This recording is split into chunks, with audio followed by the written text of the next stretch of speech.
Hello दोस्तों, क्या हालचाल। विजय सर आ गए हैं आपके पास एक ऐसी सीरीज को लेकर के जो आपके बोर्ड एग्जाम के लिए बहुत ज्यादा है इंपॉर्टेंट। देखिए, आप सभी बच्चे जो यूपी बोर्ड वाले हैं उनके लिए हमने जो है, और बाकी भी जितने भी बोर्ड हैं उन सबके लिए हमने जो है एक इंपॉर्टेंट क्वेश्चन का पूरा लिस्ट डाला है यूट्यूब के ऊपर। ठीक है, उसमें सारे के सारे क्वेश्चन बताए हैं जो आपके बोर्ड एग्जाम में बहुत ज्यादा इंपॉर्टेंट है। ठीक बात। जिसमें हमने लगभग लगभग 30 के आसपास के क्वेश्चन आप लोग से शेयर किया है और बोला है कि थ्योरी के लिए वो क्वेश्चन बहुत ज्यादा है इंपॉर्टेंट। है ना बात। अगर आप उसको तैयार कर लिए तो आपके बोर्ड एग्जाम में समझ लिए थ्योरी जो है मैक्सिमम तैयार हो जाएगा। लगभग बोल सकते हैं 80 to 90%, 90 to 100% के आसपास का थ्योरी आपका तैयार हो जाएगा। इक्का दोक्का कुछ चीजें हो सकता है कि बाहर से आ जाए तो आ जाए, वरना आपका उतने से ही पूरा का पूरा थ्योरी के क्वेश्चन जो है फंस जाते हैं। है ना बात। अब बात करते हैं कि उन क्वेश्चंस को तो आपको हमने दे दिया, लेकिन आंसर क्या होगा, आंसर कैसे मिलेगा। तो हम लेकर के आए हैं यूपी बोर्ड के बच्चों के लिए खासकर एक सीरीज जिसका नाम है S M Shukla series. S M Shukla से आप लोग बड़ी बात परिचित होंगे कि एस एम शुक्ला जो है हमारे यूपी बोर्ड का सबसे ज्यादा फेमस किताब है और सबसे पुराना भी किताब है। साथ ही साथ इन राइटर के किताब आपको ग्रेजुएशन में भी मिलने को देखने को मिलते हैं। ठीक है, अगर आप ग्रेजुएशन करते हैं वहां भी आपको इस राइटर की किताब देखने को मिलते हैं। तो इसीलिए अगर क्लास 12 में इस किताब से जितने बच्चे पढ़ते हैं वो ग्रेजुएशन में थोड़ा फेमिलियर महसूस करते हैं कि भाई कोई नया राइटर नहीं है, क्वेश्चन के पैटर्न वैसे ही, क्वेश्चन के जो है लिखने का तरीका वैसा ही, सारी चीजें आप लोग को समझ में आता है। तो आज की इस सीरीज के पहले लेक्चर में हम लोग जो है उसी इंपॉर्टेंट क्वेश्चन को ध्यान में रखते हुए एस एम शुक्ला के किताबों से नोट्स के तौर पर चीजों को रखते हुए आपको पूरा का पूरा वो इंपॉर्टेंट क्वेश्चन के सारे आंसर हर एक एक वीडियो के अंतर्गत हम देते जाएंगे। ठीक बात। हर एक एक वीडियो के अंदर देते जाएंगे। तो आज का हमारा जो पहला जो हमारा एस एम शुक्ला सीरीज देख रहे हैं किसके लिए है, ये क्लास 12 यूपी बोर्ड वाले बच्चों के लिए। तो हमने बोला ना कि यूपी बोर्ड वालों के लिए खासकर, क्योंकि S M Shukla UP board में चलता है ना बात। तो उनके लिए खासकर हमारा ये सीरीज है और इसमें हम लोग जो है अकाउंटेंसी के यानी लेखा शास्त्र के जो है ना, जो भी इंपॉर्टेंट क्वेश्चन हमने आपको दिया है उसी के आंसर्स आपको दिए जाएंगे। तो शुरू करते हैं पहला क्लास में कि हम लोग आज कौन कौन से क्वेश्चंस के आंसर आपको देने वाले हैं और क्या क्या चीजें हम आपको समझाने वाले हैं। तो देखो भाई, इससे पहले वाले क्लास में अभी कुछ हुआ नहीं है, ये पहला क्लास है इसलिए पुनर्कथन में कुछ नहीं। डायरेक्ट हम आ जाते हैं यहां पर, डायरेक्ट हम यहां आ जाते हैं आज के लक्ष्य पर। ठीक है, आज के लक्ष्य की बात किया जाए तो आज के लक्ष्य में हम लोग दो क्वेश्चन के ऊपर ध्यान देने वाले हैं। आज की वीडियो में हम लोग दो क्वेश्चन के ऊपर ध्यान देने वाले हैं। कौन कौन से दो क्वेश्चन है। सबसे पहला है साझेदारी का आशय और विशेषता है। ठीक है, सबसे पहला क्या है, साझेदारी का आशय एवं विशेषता। ये सबसे पहला क्वेश्चन है। अगर आप सीरीज जो हमने क्वेश्चन की लिस्ट दिया है आप लोगों को, जो हमने क्वेश्चन सारे बताए हैं उसको अगर देखेंगे तो ये पहला क्वेश्चन हो रहा है। अब इस क्वेश्चन का हम लोग जो है यहां पर आपको आंसर दिखाएंगे, आपको बताएंगे कैसे कैसे क्या होता है। और दूसरा हमारा क्या है, साझेदारी संलेख से आशय तथा उसके अभाव में लागू होने वाले नियम। दूसरा हम लोग बात करेंगे क्या कि हमारा जो साझेदारी संलेख है वो अगर नहीं होगा तो उसके अभाव में कौन कौन से नियम लागू होंगे, और साथ ही साथ हम लोग साझेदारी संलेख का आशय भी देखेंगे। ठीक बात। तो ये चीजें हम लोग जो है देखने वाले हैं, समझने वाले हैं। तो चलिए क्लास को जो है शुरू करते हैं। तो देखो भाई, सबसे पहली बात, सबसे पहला क्वेश्चन की साझेदारी का क्या आशय है, साझेदारी की विशेषता बताइए। तो एक नॉर्मली हम आपको समझा दें पूरा ओवरऑल, अभी तो हम लोग थ्योरी में चलेंगे ही, समझेंगे कि क्या परिभाषा है, कौन कौन से जो है राइटर्स ने किस तरह से परिभाषा दी, बात तो करेंगे ही करेंगे। लेकिन अभी हम आपको थोड़ा सा समझा दें कि आखिर में साझेदारी होता क्या है। तो ध्यान दीजिए, एक तरह से ऐसे बोलते हैं कि साझेदारी जो है ना, दो या दो से अधिक व्यक्तियों का जो है ना एक समूह होता है। ठीक बात। नॉर्मली अगर हम साझेदारी को, व्यापार को छोड़कर के किसी और भाषा में भी बोले, अगर कोई काम को बोले कि साझेदारी में सब लोग मिलकर के ये काम कर लेना, तो साझेदारी का क्या कहलाएगा, वो साझेदारी कैसे कहलाएगा, जब कुछ लोग आपस में मिलकर के एक निश्चित उद्देश्य की प्राप्ति के लिए साथ में काम करते हैं तो उसी काम को हम लोग साझेदारी वाला किया गया काम कहते हैं। अब इसी चीज को हम लोग व्यापार में डाल रहे हैं क्योंकि हम लोग साझेदारी व्यवसाय के तौर पे यहां पर समझ रहे हैं। तो साझेदारी व्यवसाय क्या होता है कि जब कुछ लोग, दो या दो से अधिक लोग, जैसे हमने यहां पे एग्जांपल ले लिया 3 लोग, मिल करके एक जो है समझौता बना लेते हैं। मिल करके क्या करते हैं, एक समझौता बना लेते हैं। समझौता क्यों, क्योंकि देखिए अगर हम लोग को साथ में काम करना है, ठीक है, अगर 2-3 लोगों को आपस में मिलकर के साथ में काम करना है तो एक बात एकदम निश्चित है कि समझौता होना चाहिए। क्योंकि बिना समझौता के अगर 2-3 लोग मिलकर के साथ में काम करेंगे तो जाहिर सी बात है वो ज्यादा लंबा टिकेगा नहीं। है ना बात। सामने वाला बोलेगा नहीं नहीं ऐसे होना चाहिए, फिर बोलेगा ऐसे होना चाहिए, फिर ऐसे होना चाहिए। इसीलिए पहले ही काम को स्टार्ट करने से पहले ही क्या होता है, आपस में समझौता बना लेना चाहिए। ठीक है। तो जब दो या दो से अधिक लोग मिलकर के आपस में एक समझौता बना लेते हैं, किस लिए? एक ऐसे व्यापार को करने के लिए। एक समझौता बनाते हैं किस लिए? एक ऐसे व्यापार को करने के लिए। क्या करने के लिए? व्यापार करने के लिए, ठीक है। तो समझौता ये लोग मिलकर के व्यापार के लिए बनाते हैं, क्योंकि इनका जो निश्चित कार्य होगा, जो निश्चित उद्देश्य होगा, वो व्यापार होगा, व्यापार चलाना। लेकिन व्यापार भी चलाना कैसा? एक व्यापार चलाना, व्यापार करने के लिए जिसका लाभ, ठीक है, जिसका लाभ भी क्या हो? जिसका लाभ भी आपस में विभाजित हो, ठीक है। एक ऐसा व्यापार चलाएंगे जिसका उद्देश्य लाभ कमाना होगा, और उस लाभ को भी क्या करना होगा? लाभ को भी ये आपस में विभाजित करेंगे, ठीक है। यानी ये लाभ जो है किसी एक आदमी के पास नहीं रहेगा, सबके पास जाएगा, तीनों के पास, जो साझेदार हो सबके पास जाएगा। तो जब दो या दो से अधिक लोग मिलकर के आपस में संबंध बनाते हैं, समझौता बनाते हैं, किस लिए? एक व्यापार चलाने के लिए। व्यापार का उद्देश्य लाभ कमाना होता है और उस लाभ को आपस में विभाजित करना होता है। लेकिन वो व्यापार कौन चलाता है? वो व्यापार कौन चलाता है?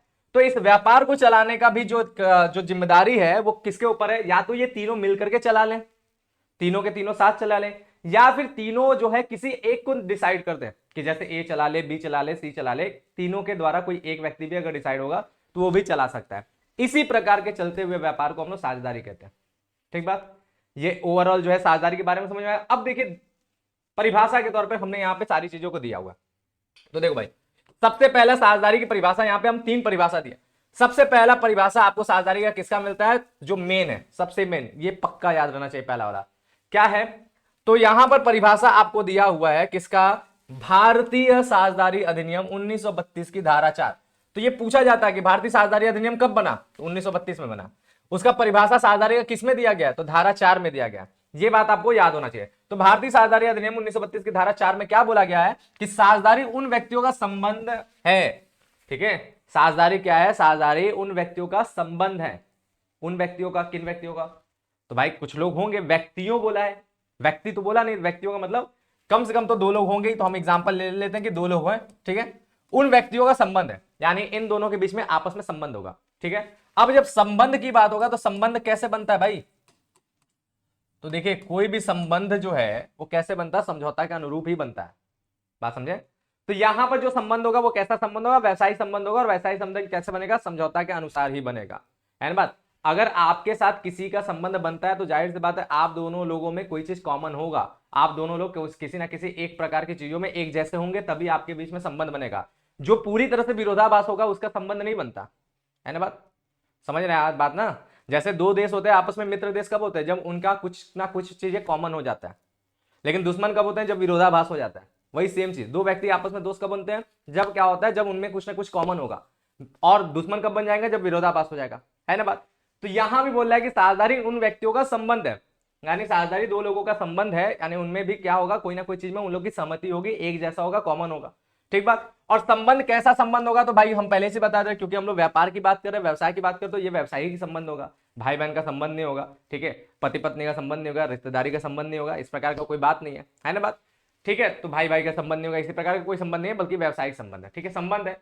फिर बोल रहा है जो एक ऐसे व्यापार के लाभों को बांटने के लिए सहमत हुए हैं। और ये संबंध किस लिए बोल रहा है? ये संबंध इसलिए बना है, सहमति के अनुरूप बना है। ये संबंध किसके अनुरूप बना है? सहमति के अनुरूप। सहमति यानी एग्रीमेंट, समझौता के अनुरूप बना है। और किस चीज का समझौता है? लाभों को बांटने का समझौता है। किस चीज का समझौता है? लाभों को बांटने का। कौन सा लाभ? व्यापार का लाभ, ठीक है। तो ये लोग जो संबंध बनाए हैं वो व्यापार के लाभों को बांटने के लिए बनाए, व्यापार के लाभ बांटने हेतु ये लोग संबंध बनाए। अब जब व्यापार के लाभ बांटने हेतु संबंध बनाए तो भाई कौन सा व्यापार, कैसा व्यापार? व्यापार के बारे में तो बताओ, ठीक है। तो व्यापार को लाभों को बांटने के लिए सहमत हुए जो कि उन सबके द्वारा या उन सभी की ओर से किसी के द्वारा संचालित किया जाता हो, और जो कि यानी ये व्यापार जो कि उन सबके द्वारा या ये दोनों मिलकर के चलाएं, या फिर इन दोनों के तरफ से कोई एक व्यक्ति चलाए, ठीक है। इसी को हम लोग साझेदारी करते हैं। और यही साझेदारी का हमने डेफिनेशन आपको पीछे भी समझाया, पूरा का पूरा अर्थ समझाया, ठीक बात। तो साझेदारी समझ में आ गया। फिर बोलता है किम्बाल एवं किम्बाल। ये जो है इन्होंने साझेदारी को कैसे परिभाषित किया? इन्होंने बोला साझेदारी व्यक्तियों का समूह है जो किसी व्यवसायिक उद्देश्य से परस्पर पूंजी एवं सेवाएं लगाई है। इन्होंने साझेदारी को बड़ा आसान कर दिया, एक लाइन में बता दिया कि साझेदारी क्या है भाई। साझेदारी जो है वो व्यक्तियों का समूह है, लेकिन हर व्यक्ति का समूह साझेदारी नहीं कहलाएगा। ये उन व्यक्तियों का समूह है जो व्यवसायिक उद्देश्य से परस्पर पूंजी और सेवाएं लगाते हैं। परस्पर पूंजी और सेवाएं का मतलब मिलकर के दोनों लगा रहे हैं, सेवा भी और पूंजी भी, ठीक बात। ये जो लगाता है और इस प्रकार का जो व्यापार होता है वो साझेदारी होता है इनके अनुसार। और हैने जो है वो अच्छा डेफिनेशन देने के लिए जाने जाते हैं। तो उन्होंने कैसे साझेदारी को डिफाइन किया, तो बोला साझेदारी विभिन्न व्यक्तियों जो अनुबंध करने की क्षमता रखते हैं। ठीक है, हैने का डेफिनेशन जो है अक्सर सबसे अच्छा डेफिनेशन ही होता है। तो बताया जा रहा है कि साझेदारी जो है उन व्यक्तियों जो अनुबंध करने की क्षमता रखते हैं। ये क्या मतलब है, तो देखो भाई, साझेदारी में हमारा समझौता बनता है ना, बात सहमति बनता है। समझौता और सहमति जो अगर कानूनी रूप से बात किया जाए ना, तो वही लोग बना सकते हैं जिनके पास अनुबंध करने की क्षमता है। और अनुबंध करने की क्षमता किसके पास होती है, सबके पास नहीं होते। 18 साल से कम व्यक्ति को यानी अवयस्कों के पास अनुबंध करने की क्षमता नहीं मानी जाती है। ठीक बात समझे। कोई व्यक्ति जो है दिवालिया होता है उसके पास भी अनुबंध करने की क्षमता नहीं मानी जाती। कोई व्यक्ति पागल होता है उसके पास भी अनुबंध करने की क्षमता नहीं मानी जाती। समझे बात। तो इसीलिए इन्होंने बोला है कि साझेदारी विभिन्न व्यक्तियों जो अनुबंध करने की क्षमता रखते हैं, यानी उनमें वही व्यक्ति शामिल होंगे जो अनुबंध करने की क्षमता रखते हैं। ठीक है, कि मध्य एक प्रतिज्ञा है। इन्होंने बोला है कि उन लोगों के बीच में एक प्रतिज्ञा है, एक प्रॉमिस है। ये लोग मिलकर के आपस में एक प्रतिज्ञा लेते हैं, एक प्रॉमिस करते हैं। और क्या करते हैं, यानी एक तरह से प्रतिज्ञा प्रॉमिस क्या करता है, एक समझौता तैयार करते हैं जिसके अंतर्गत वे अपने लाभ के लिए कोई ना कोई न्यायपूर्ण व्यवसाय करते हैं। और ये लोग मिल करके एक प्रतिज्ञा करते हुए लाभ के लिए कोई ना कोई एक न्यायपूर्ण, और मतलब न्यायपूर्ण का मतलब क्या है कि वैधानिक। ठीक है, न्यायपूर्ण का मतलब वैधानिक व्यवसाय करते हैं। भाई ऐसे बहुत से काम होते हैं जिसमें लाभ तो होता है लेकिन वो न्यायपूर्ण नहीं होता, वैधानिक नहीं होता, इलीगल तरीके से भी काम किया जा सकता है। तो उसको हम लोग साझेदारी का काम नहीं कहेंगे ना, उसको हम लोग इसके अंतर्गत नहीं लाएंगे। जो वैधानिक कार्य है उसी को हम लोग साझेदारी के अंतर्गत लाएंगे। ठीक बात, क्लियर हो गया। तो ये हो गया हमारा साझेदारी के बारे में। अब इसी का जो है विशेषता देख लेते हैं। अब साझेदारी की विशेषताएं जो है ना, जिसको हम लोग लक्षण भी कहते हैं। ठीक है, साझेदारी की विशेषताएं बोल लीजिए, लक्षण बोल लीजिए। ये क्या है, ये आप बहुत ढेर सारे हैं। ठीक है, इनमें से जो है आपको 5, 6, 7, 8 याद करना है। ठीक है, हम ढेर सारे रखे हुए हैं तो 5, 6, 7, 8 आपको याद कर लेना है। जैसे सबसे पहला क्या है, सबसे पहला है 2 या 2 से अधिक व्यक्तियों का होना। तो ये बात आपको याद रखना है कि साझेदारी में न्यूनतम सदस्य कितने होंगे। साझेदारी में जो है ना न्यूनतम सदस्य होते हैं 2, और अधिकतम सदस्य कितने होंगे, साझेदारी में जो अधिकतम सदस्य होंगे वो कितने होंगे, 50। ठीक बात, अधिकतम सदस्य होंगे 50। तो ये आपको याद रखना है, यहां पर ये लिखा भी है। ठीक बात, कि साझेदारी के लिए जो है और इसमें जो है ना, इसमें जो है थोड़ा सा पुराने तरीके से बताया गया, तो इस लाइन को आपको जो है रहने दीजिएगा वरना आप कंफ्यूज हो जाएंगे। ये पहले का नियम बताया हुआ। ठीक है, ये पहले का नियम बताया हुआ है। अभी लेटेस्ट जो है 2013 का जब कंपनी अधिनियम बन गया उसके बाद उसमें बताया गया, क्योंकि देखिए साझेदारी अधिनियम 1932 में अधिकतम सदस्य के बारे में कुछ भी नहीं बोला गया, कुछ भी नहीं। तो इसके बारे में अलग से आपको पता चलता है कहां पर, कंपनी अधिनियम में।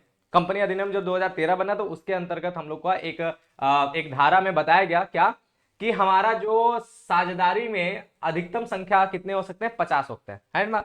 तो आपको ये याद रखना है कि साझेदारी में न्यूनतम कितने होते हैं, 2, और अधिकतम होते हैं 50। ठीक बात, क्लियर है। फिर इसके बाद हमारा दूसरा बोला ठहराव या अनुबंध का होना। तो ठहराव या अनुबंध का होने का मतलब क्या है कि साझेदारी में हमने क्या बताया कि साझेदारी तभी मुमकिन है जब आपस में समझौता बनेगा। जब आपस में लोग समझौता करेंगे तभी साझेदारी बन सकता है, बिना समझौता के कभी साझेदारी नहीं होगा, इस बात को याद रखिए। ठीक बात, तो इसी वजह से हमारा जो है ना साझेदारी में ये अनुबंध जो है ना या ठहराव जो है ना, ये 2 तरीके का हो सकता है। अब देखिए समझौता जो है 2 तरीके से बन सकता है। एक बन सकता है मौखिक, यानी आपस में बात करके भी काम हो सकता है। ऐसा नहीं है कि आप मौखिक रूप से समझौता नहीं कर सकते। 2 लोग हैं आपस में मिले, बोला आपस में बात कर लेंगे, ऐसे ऐसे व्यापार चलेगा, इतना तुम पूंजी लगाओ, इतना हम पूंजी लगाएंगे, ऐसे लाभ बटेगा, ऐसे ऐसे कार्य करना है, ऐसे भी समझौता बन सकता है मौखिक रूप से। और दूसरा क्या होता है, दूसरा होता है लिखित। ठीक है, दूसरा क्या होता है, लिखित। तो साझेदारी में जो हमारा समझौता है वो होना तो अनिवार्य है, ये बात तो निश्चित है कि वो होना ही चाहिए, लेकिन वो किस तरीके से होगा, तो वो मौखिक भी हो सकता है, लिखित भी हो सकता है। लेकिन दोनों में बेस्ट क्या, तो कोई भी बता देगा बेस्ट होता है लिखित, क्योंकि मुंह से बोले बातों का कोई भरोसा तो है नहीं। आज आपने बोल दिया, कल पता चला कि मुकर गए, है कि नहीं बात। तो इसलिए लिखित समझौता जो है ज्यादा बेस्ट है। तो यही बात यहां पर बताया गया क्या, कि वास्तव में साझेदारी का जन्म ही साझेदारों के बीच जो है स्पष्ट गर्भित ठहराव या अनुबंध के आधार पर ही होता है। बिना अनुबंध, बिना ठहराव के आपका जो है कभी भी साझेदारी टिक ही नहीं सकता। बिना समझौता के कभी कार्य आप कैसे करेंगे भाई, जब तक समझौता नहीं होगा, जब तक आप लोग एक साथ जो है एक ही बात पे जो है अपना सहमति नहीं प्रदान करेंगे तो कार्य आगे बढ़ पाएगा, नहीं बढ़ पाएगा ना। इसलिए इसी के आधार पे इसको जो है जन्म मिलता है। फिर धारा 5 के अनुसार बताया गया कि साझेदारों का संबंध अनुबंध द्वारा उत्पन्न होता है, स्थिति द्वारा नहीं। और धारा 5 का एक लाइन है, और ये पॉइंट अक्सर जो है एमसीक्यू में भी पूछा जाता है, इसको याद रखिए कि साझेदारों का जो संबंध होता है, यानी जो अनुबंध, साझेदारों का जो संबंध होता है वो कैसे उत्पन्न होता है, अनुबंध के द्वारा। यानी वो लोग आपस में जब समझौता बनाते हैं ना तभी उनका संबंध बनता है, अगर समझौता नहीं तो संबंध भी नहीं होगा। ठीक है, और इसी से बोला है कि स्थिति के द्वारा नहीं, स्थिति के द्वारा नहीं मतलब वो जहां पे खड़े हैं उसके वजह से उनका संबंध नहीं है, बल्कि इसलिए संबंध है क्योंकि उन्होंने आपस में अनुबंध किया। जैसे एग्जाम्पल के तौर पर कोई बच्चा पैदा होता है, ठीक है, पैदा होते ही वो दुनिया में आता है, उसकी स्थिति हो जाएगी इस दुनिया में उसका जन्म हुआ, जैसे ही वो दुनिया में आता है फिर क्या होता है, उसका स्थिति के अनुसार उसका कई ढेर सारे संबंध अपने आप बन जाते हैं पैदा होते ही, है कि नहीं बात। वो अपने जो है जिनसे पैदा हो रहा है वो उनकी माँ हो जाती है और उनके पिताजी हो जाते हैं, ठीक बात। उसके साथ साथ बाकी जितने भी लोग होते हैं वो उनके अलग अलग तरह से संबंध बन जाते हैं पैदा होते ही, स्थिति के द्वारा, इसी को कहते हैं संबंध, ठीक बात। लेकिन जो अनुबंध के द्वारा संबंध होता है, अनुबंध के द्वारा संबंध होता है कि मतलब किसी के साथ जुड़ते हैं और कॉन्ट्रैक्ट करते हैं, ठीक बात, तो उसके द्वारा जो संबंध बनता है उसे हम लोग कहते हैं अनुबंध द्वारा संबंध। तो साझेदारी के धारा 5 में यह बात बताया गया है कि साझेदारों के बीच का जो संबंध है वो अनुबंध के द्वारा ही, यानी समझौते के द्वारा ही, स्थिति के द्वारा नहीं है, ठीक बात। यही चीज यहां पर समझाया गया। फिर उसके बाद बोला कि इस विशेषता के आधार पर ही साझेदारी कुछ दूसरे संबंधों से भिन्न समझी जाती है। सम्मिलित हिंदू परिवार के सदस्यों का मध्य जो संबंध होता है अनुबंध द्वारा उत्पन्न नहीं होता है, अतः वे साझेदार नहीं माने जाते हैं। एक प्रकार का व्यापार होता है जिसे हम लोग संयुक्त हिंदू परिवार कहते हैं, क्लास 11 में आप लोग पढ़े होंगे। वहां पर जो होता है ना, वहां पर जो है पैदा होते ही जो है उसका एक पार्ट बन जाता है, इसलिए वो इसके द्वारा नहीं होता है, इसलिए उन्हें साझेदार नहीं माना जाता, ठीक है। तथा उनका व्यवसाय भी साझेदारी का व्यवसाय नहीं माना जाता है, और उनका व्यवसाय भी साझेदारी का व्यवसाय नहीं होता है, वो साझेदार से अलग होता है, इसलिए संयुक्त हिंदू परिवार नाम का उनका व्यवसाय का एक अलग प्रकार है, ठीक है। तो कुल मिला के आपको इतना लंबा वैसे नहीं समझना है इसके अंदर आपको बस इतना ही बात रखना है कि साझेदारों के बीच जो संबंध होता है वो लिखित और मौखिक दोनों प्रकार से बन सकता है, समझौते के अनुसार बन सकता है, ठीक बात। फिर इसके बाद अगला जो है हमारा कारोबार का होना, नेक्स्ट बात है कारोबार का होना। अब साझेदारों के बीच ना, जो साझेदार होते हैं वो अपना जब आपस में जुड़ते हैं तो अपना में एक कारोबार भी लेकर के चलना नहीं, ये नहीं कि 2-4 लोग इकट्ठा हो गए आपस में संबंध वगैरह बना लिए, मतलब कॉन्ट्रैक्ट वगैरह बना लिए, समझौता कर लिए और फिर बैठ गए, तो ये साझेदारी नहीं कहलाएगा। साझेदारी होने के लिए अपना जो है एक कारोबार भी होना चाहिए। कारोबार का मतलब क्या है, एक व्यापार भी चलना चाहिए, एक बिजनेस भी चलना चाहिए, बिना बिजनेस के वो साझेदारी नहीं कहलाएगा, ठीक है। फिर उसके बाद क्या है, फिर उसके बाद कारोबार का उद्देश्य लाभ कमाना तथा उसे आपस में विभाजित करना भी होना चाहिए। फिर उसके बाद जो कारोबार वो लोग चला रहे हैं तो उस कारोबार का अपना एक उद्देश्य क्या होना चाहिए, लाभ कमाना, ठीक है। तो लाभ कमाने के लिए कारोबार होना चाहिए और उसे आपस में विभाजित भी करना चाहिए। मतलब ऐसा नहीं कि 3-4 लोग मिल गए, साझेदारी बना लिए, मतलब संबंध बना लिए, समझौता कर लिए, फिर उसके बाद उन्होंने बिजनेस भी स्टार्ट कर दिया, लेकिन बिजनेस में समाज सेवा कर रहे हैं, लाभ कमाने के लिए काम नहीं कर रहे हैं, तो वो भी साझेदारी नहीं है, ठीक है। बिजनेस का मेन मोटिव क्या होना चाहिए, लाभ कमाना। लाभ भी हम लोग का व्यापार का जानते हैं उद्देश्य है लाभ कमाना, तो लाभ कमाना होना चाहिए। और उसके बाद वो लाभ जब कमाए ना तो उसे भी ये नहीं कि एक आदमी रख ले, नहीं, जितने साझेदार है उन सबको उस लाभ में हिस्सा मिलेगा, ठीक है। तो ये भी बात हो गया, ठीक बात। फिर इसके बाद अगला हमारा है कि कारोबार का सभी साझेदारों अथवा उनमें से किसी एक के द्वारा चलाया जाना। ये बात भी हमने समझा ही दिया, परिभाषा का ही हिस्सा है। जो कारोबार होगा, वो व्यापार होगा, वो या तो सब मिल करके चलाए या उनमें से कोई एक व्यक्ति जो सबसे बेस्ट है वो चलाए। जैसे एग्जांपल के तौर पे मान लीजिए ABCD 3 लोग जो है, 4 लोग जो है व्यापार चला रहे हैं, ठीक है, और व्यापार जो है इलेक्ट्रॉनिक आइटम्स का है। अब क्या है, ABCD में A जो व्यक्ति है उसे इलेक्ट्रॉनिक का भरपूर नॉलेज है क्योंकि उसने उस तरह की पढ़ाई करके रखा हुआ है, लेकिन BCD को जो है उस प्रकार का नॉलेज नहीं है। तो चारों ने मिलकर के डिसाइड कर लिया कि ए तुमको नॉलेज है, तुम व्यापार का संचालन करो, तो ऐसे कंडीशन में भी वो व्यापार साझेदारी कहलाएगा। भले ही ए चला रहा है लेकिन वो लाभ जो है होगा और लाभ जो है सब में बटेगा, है ना बात, तो वो साझेदारी कहलाएगा। लेकिन ए चला रहा है और लाभ भी ए को ही मिल जा रहा है पूरा का पूरा, तब वो साझेदारी नहीं कहलाएगा, ठीक बात। तो यहां पर यही आपको समझना है कि व्यापार जो है ना वो किसी के भी द्वारा चलाया जा सकता है, या तो सब मिलकर चलाएं या कोई एक चलाए। फिर नेक्स्ट बात जो सबसे इंपॉर्टेंट है साझेदारी व्यापार का, ये सबसे बड़ा कैरेक्टर है, क्या, प्रत्येक साझेदार अपनी फर्म का एजेंट होना। साझेदारी व्यापार में ये सबसे बड़ा कैरेक्टर है कि जो भी साझेदार है ना वो आपस में क्या होते हैं, अपने अपने फर्म में अपने एजेंट के रूप में कार्य करते हैं। यानी फर्म मालिक है, जो साझेदार है एजेंट है। इस हिसाब से क्या हो जाता है, इस हिसाब से ऐसे हम कह सकते हैं कि जैसे A, B और C ये 3 लोग मिलकर के साझेदारी व्यापार चला रहा है, ठीक है। तो इसमें क्या होगा कि ये सब अपने अपने ऊपर मालिक भी है एक दूसरे का और एक दूसरे के अपने अपने एजेंट भी है। एजेंट का मतलब एक ऐसा व्यक्ति जो आपकी जगह पे कार्य करता हो, ठीक बात। जैसे एकदम घरेलू एग्जांपल देते हैं, तो आप जैसे आपको पापा ने बोला पानी दो, लेकिन आपने अपने छोटे भाई को बोल दिया पानी दो, तो आपका छोटा भाई आपकी जगह ले जाकर पापा को पानी दे रहा, तो आपका छोटा भाई वहां पर एजेंट की तरह काम कर दिया, ठीक बात। ऐसे करके एक सिंपल सा मतलब उन्होंने बताया, मतलब आपके कार्य को आपके रिस्पॉन्सिबिलिटी पे कोई दूसरा व्यक्ति करता है तो वो व्यक्ति आपका एजेंट कहलाता है, लेकिन उस व्यक्ति के द्वारा की गई सारी गलती की जिम्मेदारी आपके ऊपर होगा, ये बात भी याद रखिए, ठीक है। तो यहां पर क्या है कि इस साझेदारों में आपस में ऐसा ही संबंध होता है, ये अपने अपने मालिक भी, अपने अपने एजेंट भी है। जैसे ए अगर बोलेगा बी को कोई कार्य करने के लिए या सी को कोई कार्य करने के लिए, तो ए जो है वो खुद मालिक हो गया, ये दोनों उसके एजेंट हो गए। बी जो बोलेगा ए को करने के लिए, सी को करने के लिए, तो बी जो है मालिक हो गया और ये दोनों एजेंट हो गए। और सी जब बोलेगा क्या करने के लिए, बी को करने के लिए और ए को करने के लिए, तो इस समय सी मालिक हो जाएगा और ए भी उसके एजेंट हो जाएंगे। तो यही होता है प्रत्येक फर्म का एजेंट होना, प्रत्येक साझेदार फर्म का एजेंट होना। ठीक है, बात समझ में आया। फिर इसके बाद नेक्स्ट क्या है, नेक्स्ट हमारा अगला बात कि साझेदारों की अधिकतम संख्या। तो यहां पर हमने बता दिया कि साझेदारों की अधिकतम संख्या कितना होगा, 50 होगा। देखिए यहां पर शो कर दे रहा है, यहां पर बता दिया कि साझेदारों का अधिकतम संख्या जो है कितना है, 50 है। जबकि पहले वाले में जो है गलत ये बात बोला था, इसलिए वहां पर आप उतना लंबा नहीं जाएंगे कि बैंकिंग व्यापार में 10 होगा, सामान्य में जो है 20 होगा। वो पुराना नियम था, करेंट नियम के हिसाब से आपको यही वाला याद रखना, अधिकतम संख्या वाला। ठीक है, तो 7वें नंबर पे यहाँ पे दिया है, आपको उसको वहां पे भी लिख देना है, और इसलिए इसको आप अलग से पढ़ने की जरूरत नहीं कैरेक्टर में। फिर अगला सब हमारा एक मेन कैरेक्टर क्या आ गया, असीमित दायित्व। ये भी याद रखिएगा, जो साझेदारी का जो दायित्व होता है ना, साझेदारों में साझेदारी व्यापार जो चलता है साझेदारी में, तो उसमें जो सदस्य होते हैं यानी साझेदार, उनका दायित्व जो होता है वो असीमित होता है।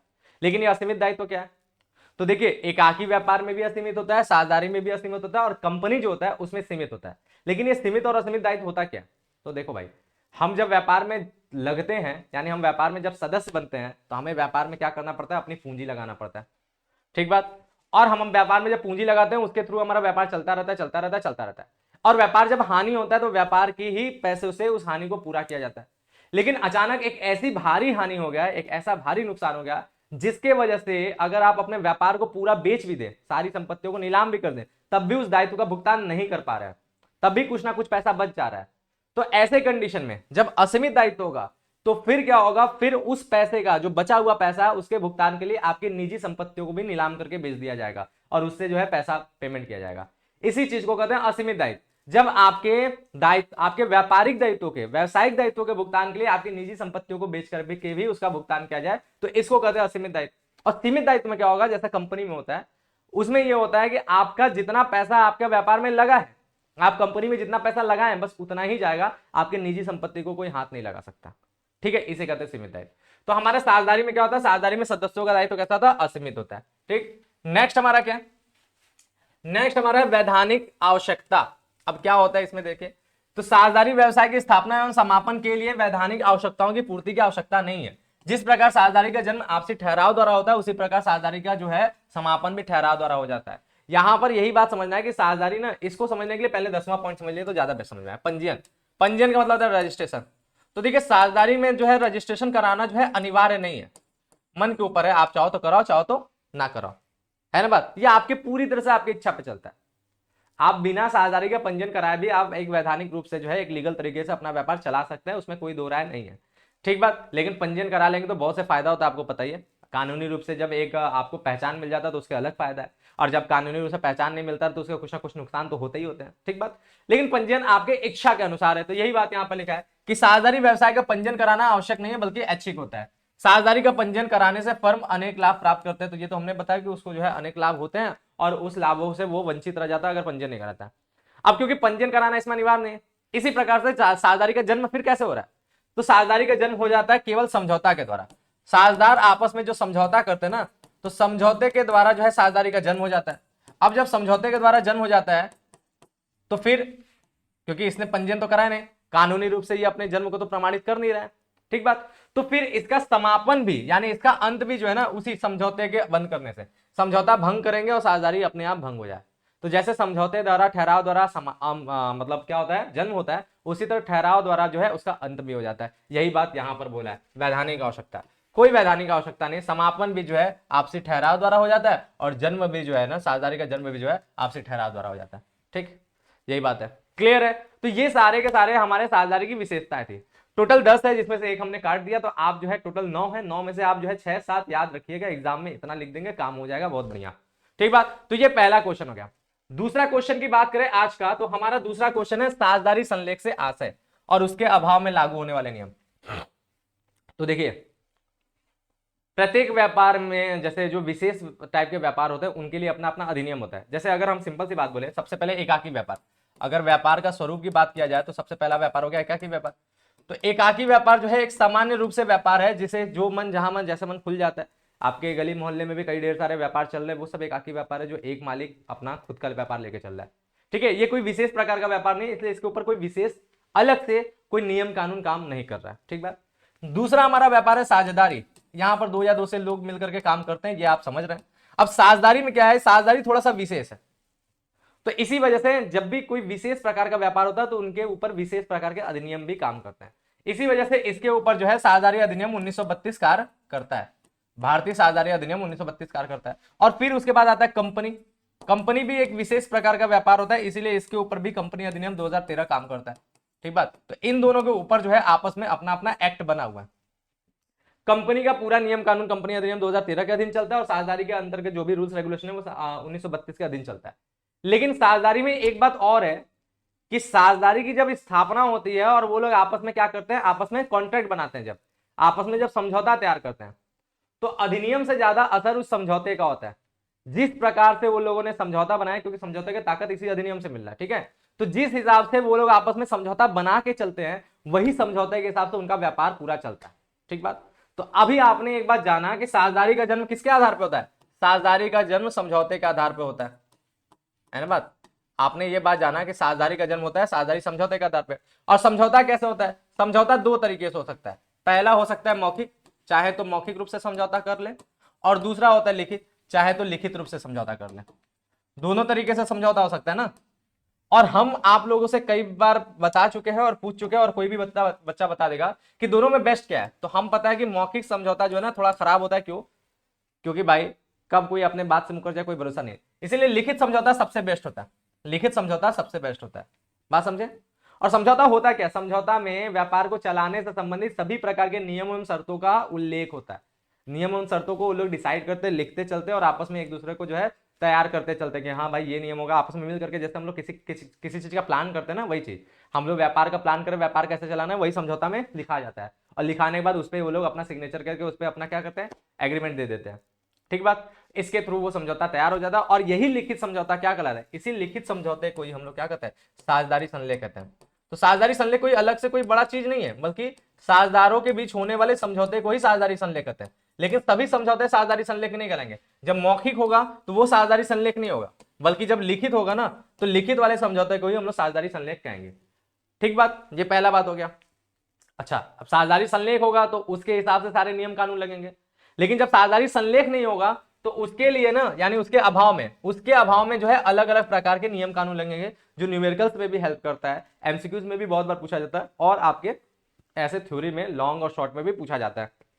ये क्वेश्चन बहुत इंपॉर्टेंट है ना बात। तो चलो भाई देख लेते हैं सबसे पहले साझेदारी संलेख क्या होता है, तो फटाफट पढ़ते हैं। साझेदारी संलेख या विलेख, ठीक है, उसे हम लोग क्या कहते हैं तो समझिए। मूलतः साझेदारी संलेख या विलेख फर्म के साझेदारों के द्वारा किया गया एक ऐसा समझौता या अनुबंध है जिसमें साझेदारी व्यवसाय के संचालन से संबंधित समस्त शर्तों एवं नियमों को स्पष्ट रूप से उल्लिखित किया जाता है। समझ में आया क्या बोला है कि साझेदारी संलेख जो है साझेदारों के द्वारा किया गया एक ऐसा समझौता या अनुबंध है। ठीक है, तो साझेदारी संलेख समझौता या अनुबंध ही है, लेकिन कैसा समझौता या अनुबंध, जो लिखित होगा। ठीक बात, इसीलिए साझेदारी संलेख को क्या कहा जाता है, साझेदारी संलेख को कहा जाता है प्रलेख। प्रलेख का मतलब देखो भाई, लेख का मतलब लिखा हुआ, कोई भी चीज कागज पे लिखा जाता है उसे हम लोग लेख कहते हैं। लेकिन प्रलेख का मतलब क्या है, प्रलेख का मतलब ऐसा लेख जो प्रमुख रूप से लिखा हुआ है। ठीक है, प्रमुख लेख, या फिर इसी को प्रपत्र कहते हैं। प्रपत्र कहते हैं यानी प्रमुख पत्र, यानी ऐसा डॉक्यूमेंट जो हमारे व्यापार का सबसे प्रमुख डॉक्यूमेंट है। पूरे के पूरे साझेदारी का सबसे मेन कागज यही है जिसके आधार पर पूरा व्यापार चल रहा है। ठीक बात, तो यही बात हो गया। और इसमें होता क्या है, इस समझौते में साझेदारी व्यवसाय के संचालन, ठीक है, साझेदारी व्यापार के संचालन के लिए जो भी नियम और शर्तें हैं उन सभी का इसमें उल्लेख किया जाता है। ठीक है, इसी वजह से इसे साझेदारी का विधान भी कहते हैं। यह भी पूछा जाता है, साझेदारी का विधान किसे कहा जाता है, साझेदारी के विधान हमारा साझेदारी संलेख को कहा जाता है। बात क्लियर है। चलो भाई आगे क्या बताया, तो साझेदारी में समझौता अथवा ठहराव का होना आवश्यक है। यह ठहराव लिखित भी हो सकता है और मौखिक भी, ये बात हमने बताया, और पंजीकृत भी हो सकता है अथवा अपंजीकृत भी। अच्छा, समझौते को भी आप चाहें तो रजिस्टर कराए चाहे तो ना कराए, है ना बात। जब हम साझेदारी को जब हम रजिस्टर ऐच्छिक है, तो उसी तरह से हमारा ये समझौता ही तो साझेदारी को जन्म देता है, तो इसका भी पंजीकरण क्या है, ऐच्छिक है। ठीक है, तो ये आपका पंजीकरण भी हो सकता है और अपंजीकृत भी हो सकता है, किंतु भावी विवादों के निवारण में साझेदारी संलेख का लिखित एवं पंजीकृत होना आवश्यक है। लेकिन अगर भविष्य में आप विवादों का निपटारा चाहते हैं, कोई विवाद ना हो, सब अच्छे तरीके से चले, तो जानते हैं ना लिखित चीज और ऊपर से वैधानिक हो जाता है तो उसका महत्व कितना बढ़ जाता है। इसी वजह से यहां पर बोला कि उसका लिखित और पंजीकृत होना आवश्यक है, और इसी लिखित और पंजीकृत समझौते को ही साझेदारी संलेख कहते हैं। ठीक बात। तो इससे भविष्य में होने वाले विवादों की संभावना नहीं रहती है। साझेदारी संलेख का पंजीयन अनिवार्य नहीं है, ऐच्छिक है, किंतु सीमित दायित्व वाली साझेदारी में इसका पंजीयन अनिवार्य होता है। और ये सीमित दायित्व वाली साझेदारी क्या होती है, हम लोग आगे इसके ऊपर बात करेंगे। ठीक है, तो उसमें इसका पंजीयन अनिवार्य होता है। तो साझेदारी संलेख के बारे में पता चल गया।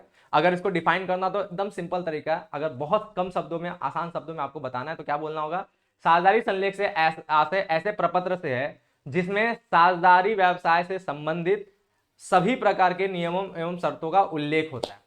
बस इतना बात। और थोड़ा अगर डिटेल में जाना है तो कहानी बताना पड़ेगा कि साझेदारी का जो है जन्म ही समझौते के आधार पर होता है। यह समझौता लिखित एवं मौखिक दोनों हो सकता है, और साझेदारी समझौते का लिखित स्वरूप ही साझेदारी संलेख कहलाता है। और फिर जाके हम जो डेफिनेशन दिए वो डेफिनेशन दे देंगे, तो आपको पूरा का पूरा परफेक्ट नंबर मिलेगा। बात समझ में आ गया। चलो भाई नेक्स्ट अब होता है कि अगर साझेदारी संलेख ना हो, ठीक है, तो उसमें कौन कौन से नियम लगेंगे। साझेदारी संलेख अगर ना हो तो कौन कौन से नियम लगेंगे, हम लोग का अगला बात ये हो जाता है। तो सारे नियम यहां पे लिख दिए, और आपको मुख्य रूप से जो है 5 नियम तो जरूर याद करना है जो एमसीक्यू में आता है। ठीक है, और जो हमारे न्यूमेरिकल्स में भी काम करते हैं। तो साझेदारों के मध्य समझौता ना होने पर भारतीय साझेदारी अधिनियम 1932 में दी गई व्यवस्था लागू होगी। इसमें से प्रमुख निम्नलिखित है। अगर मान लीजिए साझेदारों के बीच में कोई समझौता नहीं है, ठीक है, कोई संलेख नहीं बना है, और उनके बीच में विवाद हो गया बिजनेस चलाते चलाते, तो उसके बीच उसके अनुसार यही सारे के सारे नियम कानून है, इस हिसाब से सब लगेगा। ठीक बात क्लियर है। अच्छा, विवाद नहीं भी होता है, बिना संलेख अगर वो व्यापार चलाना चाहते हैं तो उसके लिए भी 1932 में ये प्रावधान दिया हुआ है, ये तरीका बताया गया जिसके अनुसार वो अपने व्यापार में इस तरह से लेकर के बढ़ सकते हैं। क्या क्या है। पहला ये बोलता है कि हमारा जो साझेदारी में ना अगर संलेख नहीं होगा तो लाभ हानि का विभाजन कैसे होगा, तो लाभ हानि का विभाजन हम यहां पर लिख देते हैं, कैसे होगा, बराबर होगा। ठीक बात। अगर साझेदारों के मध्य कोई समझौता नहीं होगा तो उनके बीच जो लाभ हानि का अनुपात है वो कैसा होगा, बराबर, यानी जितने साझेदार होंगे उतना टुकड़ा लाभ का हो जाएगा, बराबर बराबर। दूसरा क्या है, पूंजी पर ब्याज। अगर साझेदारी व्यापार नहीं होगा, ठीक है, सॉरी, अगर साझेदारी संलेख नहीं होगा तो हमारा जो पूंजी पर ब्याज होगा वो क्या होगा, नहीं दिया जाता है। ठीक है, पूंजी पर ब्याज जो है नहीं दिया जाता है। बात क्लियर है। किसी भी साझेदार को उनके द्वारा लगाई गई पूंजी पर कोई भी ब्याज नहीं दिया जाता है। फिर आहरण पर ब्याज। अगर साझेदारी संलेख नहीं है तो जैसे पूंजी पर ब्याज नहीं दिया जाता, उसी तरह साझेदारों से आहरण पर ब्याज नहीं लिया जाता है। ठीक है, तो किसी भी साझेदार से आहरण पर ब्याज नहीं लिया जाता है, ना ही ब्याज दिया जाता है, ना ही ब्याज लिया जाता है। ठीक है, साझेदार चाहे जितना भी पूंजी लगा रहे हैं 1 रुपया भी नहीं मिलेगा, उसी तरह साझेदार चाहे जितना भी आहरण निकाल लें उन पे 1 रुपया भी ब्याज नहीं लगेगा। ठीक बात। फिर नेक्स्ट है साझेदारों को वेतन कमीशन आदि। साझेदार चाहे व्यापार में कितना भी काम कर दें, अगर साझेदारी संलेख नहीं है तो उन्हें किसी भी प्रकार का वेतन कमीशन पारिश्रमिक का अधिकार नहीं है, यानी ये भी जो है उनको नहीं मिलता है, तो नहीं दिया जाता है। किसी भी कार्य के प्रति उनको जो है कोई भी एक्स्ट्रा पैसा नहीं मिला है, बस उनको लाभ में जो हिस्सा मिल रहा है बस वही मिलेगा, कोई एक्स्ट्रा वेतन कमीशन पारिश्रमिक नहीं मिलेगा। फिर उसके बाद ऋण पर ब्याज। ऋण पर ब्याज क्या है, तो अगर साझेदारी संलेख का अभाव है और उस कंडीशन में साझेदार अपने व्यापार को ऋण दिया है, स्वयं ऋण दिया है, ठीक है, जैसे एग्जांपल के तौर पर देखिए ऐसा भी होता है ना कि आप जो है ना जैसे कि अगर आप कोई व्यापार चला रहे हैं, ठीक है, व्यापार चला रहे तो व्यापार में ऋण की आवश्यकता होता है। तो उस प्रकार से जो व्यापार में जब ऋण की आवश्यकता होता है तो व्यापार सबसे पहले अपने साझेदारों से भी ऋण ले सकता है। तो साझेदार पूंजी के अलावा अलग से कुछ पैसा दिए हैं उधार के तौर पर, उसे कहते हैं साझेदारों के द्वारा दिया गया ऋण। और उस ऋण पर जब देखिए पूंजी तो फ्री में लग गया क्योंकि उनको उसके अनुसार लाभ वगैरह मिल रहा है, लेकिन ऋण जो है कोई भी फ्री में नहीं देगा। इस वजह से साझेदारी संलेख के अभाव में होने के बावजूद भी जब साझेदार फर्म को ऋण देता है तो उस पर ब्याज का प्रावधान है, ब्याज उसको मिलता है। और कितना मिलता है, तो उसे जो है 6% वार्षिक दर से ब्याज पाने का अधिकार है। ठीक है, तो ऋण पर ब्याज कितना होता है, 6% वार्षिक दर से ब्याज दिया जाता है। ठीक है, 6% वार्षिक दर से ब्याज दिया जाता है। तो ये याद रखिएगा, साझेदार को यहां पर ब्याज मिलेगा, बाकी कहीं कुछ नहीं मिल रहा था। ठीक है, लाभ हानि बराबर हो गया था, पूंजी पर ब्याज नहीं दिया जा रहा था, आहरण पे ब्याज नहीं लिया जा रहा था, वेतन कमीशन पारिश्रमिक नहीं दिया जा रहा था, और लेकिन ऋण पर ब्याज है 6% वार्षिक। ठीक है, ये बात हो गया। फिर अगला क्या है, कारोबार के संचालन में भाग लेने का अधिकार। तो सभी, अब यहां पर उसके बाद का सारा चीज न्यूट्रल है, यानी सबके लिए एक समान है, कोई विशेष नहीं है, क्योंकि संलेख नहीं है। संलेख नहीं है तो भाई कोई विशेष नहीं है, सब एक जैसे। तो क्या होगा, जब कारोबार के संचालन की बात किया जाए तो संलेख के अभाव में प्रत्येक साझेदार को कारोबार के संचालन में भाग लेने का पूर्ण अधिकार है। ठीक है, फिर फर्म की पुस्तकों के खातों का पहुंच की बात होगा तो यहां भी सब एक जैसे हैं, प्रत्येक साझेदार फर्म की पुस्तकें तथा खातों तक निरीक्षण तथा उनकी प्रतिलिपियां भी करा सकता है। फिर अगर नए साझेदार का प्रवेश की बात है तो सभी साझेदारों की सहमति के बिना जो है किसी भी साझेदार को नए साझेदार को फर्म में प्रवेश नहीं दिया जा सकता है। ठीक बात, बाकी सारे कंडीशन में एकदम न्यूट्रल, क्योंकि जब संलेख नहीं तो कोई विशेष नहीं बनेगा। ठीक बात, फिर उसके बाद क्या है, किसी साझेदार की मृत्यु होने पर, तो किसी साझेदार की मृत्यु हो जाने पर साझेदारी फर्म का अंत हो जाता है, ये भी याद रखिए, साझेदारी का समापन हो जाता है। ठीक बात, और एक बात और नोट करके, अब देखिए ये क्या है ना, ये जो है क्या है कि साझेदारी संलेख नहीं का तो ये सब नियम 1932 के अनुसार लग रहे हैं, साझेदारी अधिनियम 1932 के अनुसार। ठीक बात, ये बात लग रहा है। लेकिन अगर मान लीजिए संलेख नहीं बना लेकिन कोई साझेदार आपस में मिलकर के कुछ दूसरा चीज रखना चाहते हैं, बिना संलेख बनाए उन लोगों ने खाली यही डिसाइड कर लिया कि लाभ हानि जो है अलग तरीके से बांटने का, जैसे बराबर बराबर बांटना है, उन लोगों ने अलग डिसाइड कर लिया, तो ऐसा भी हो सकता है। मतलब क्या होगा कि सभी साझेदारों की सहमति से उपयुक्त नियमों में परिवर्तन भी किया जा सकता है। ये नियम एक मार्गदर्शन का काम करता है कि संलेख नहीं होता ऐसे काम करो, लेकिन अगर सभी साझेदार मिलकर के कुछ और डिसाइड कर लिए तो अब उसमें सभी साझेदारों की सहमति है तो वो लोग और भी काम कर सकते हैं, यानी इस नियम में परिवर्तन संभव है। ठीक बात, तो ये हो गया हमारा आज की क्लास का मेन टॉपिक। ठीक है, हम लोगों ने आज की क्लास में दो बातें किया। सबसे पहला किया कि साझेदारी क्या है। ठीक है, सबसे पहला हम लोगों ने समझा कि साझेदारी क्या है और इसकी विशेषता जाना। ठीक है, और इसकी विशेषताओं को जाना, ये हम लोगों ने कंप्लीट किया। दूसरा बात हम लोगों ने जाना, बहुत इंपॉर्टेंट, दूसरा बात हम लोगों ने जाना कि संलेख क्या है। कौन सा संलेख? साझेदारी संलेख, जिसको पार्टनरशिप डीड कहते हैं। संलेख क्या है ये हम लोगों ने जाना, और उसके साथ साथ हम लोगों ने जाना कि अभाव में लागू होने वाले नियम। तो किसके अभाव में? हम लिख दे रहे हैं संलेख के अभाव में। ठीक है, तो ये हम लोगों ने आज की क्लास में जानना, संलेख के अभाव में लागू होने वाले नियम।